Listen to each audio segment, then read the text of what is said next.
Start.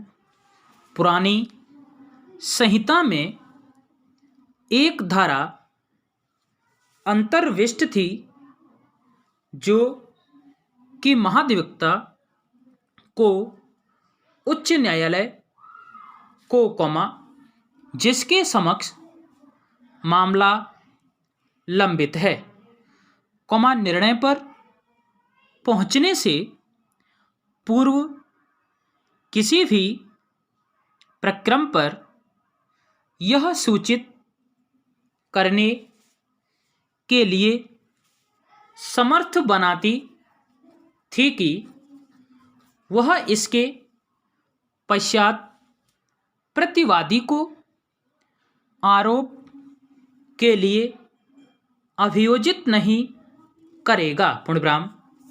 वह दंड प्रक्रिया संहिता की धारा 333 थी।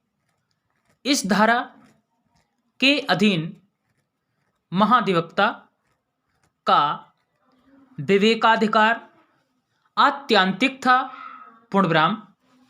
वह किसी नियंत्रण के अधीन नहीं था। पूर्णविराम।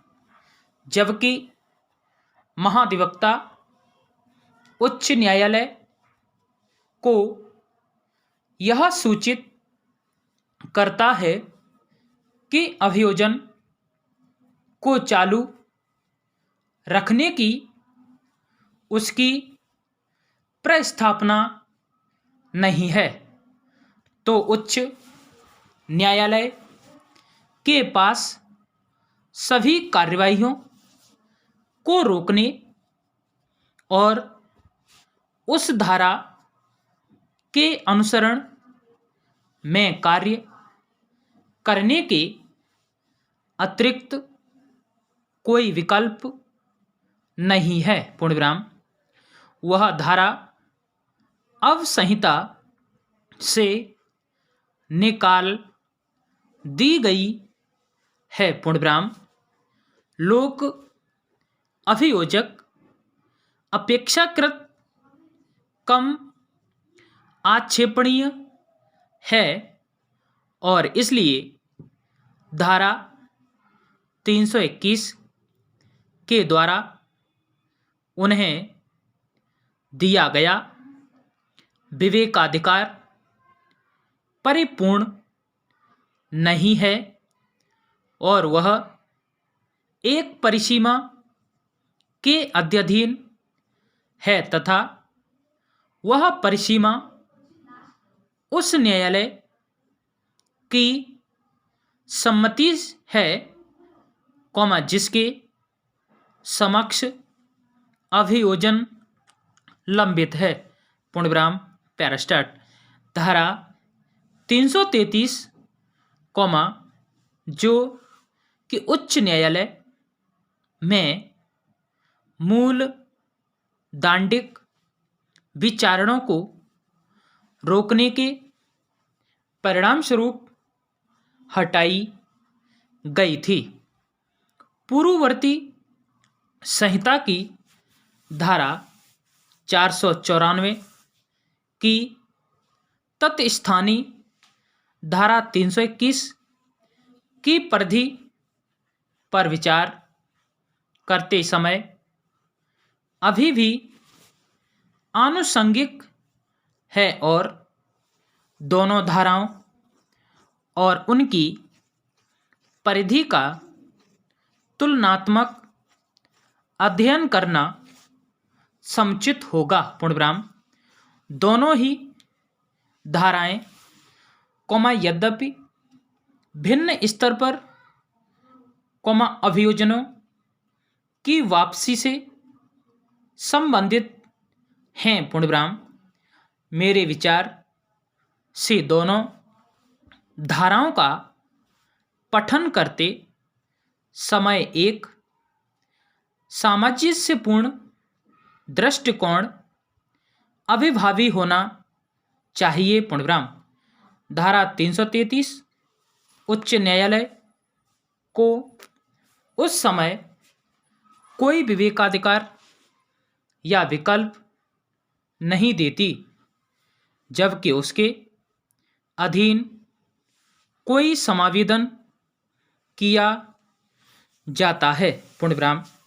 ऐसी स्थिति होने के कारण धारा 321 का अर्थान्वयन अनिवार्यतः न्यायालय को परिसीमित सीमाओं के भीतर लोक अभियोजक को अभियोजन वापस लेने की अनुज्ञा देने से इनकार करने की शक्ति प्रदत्त करने वाली धारा के रूप में भी किया जाना चाहिए। पूर्णविराम। यदि ऐसा सामंजस्यपूर्ण दृष्टिकोण नहीं अपनाया जाता है तो उससे यह विलक्षण स्थिति उत्पन्न हो जाएगी कि जबकि धारा 333 के अधीन उच्च न्यायालय को महाधिवक्ता के अभ्यावेदन के समक्ष निस्संदेह होकर झुकना होगा और कार्यवाही रोकनी होगी और अभियुक्त को उन्मोचित या दोष मुक्त करना होगा, किंतु अधीनस्थ न्यायालयों को जबकि दंड प्रक्रिया संहिता की धारा 321 के अधीन कार्यवाही की जाती है, अभियोजन वापस लेने के लिए सम्मति देने से इनकार करने की शक्ति होगी यदि उसकी राय यह हो कि मामले में साक्ष्य की कमी नहीं है। पूर्णविराम।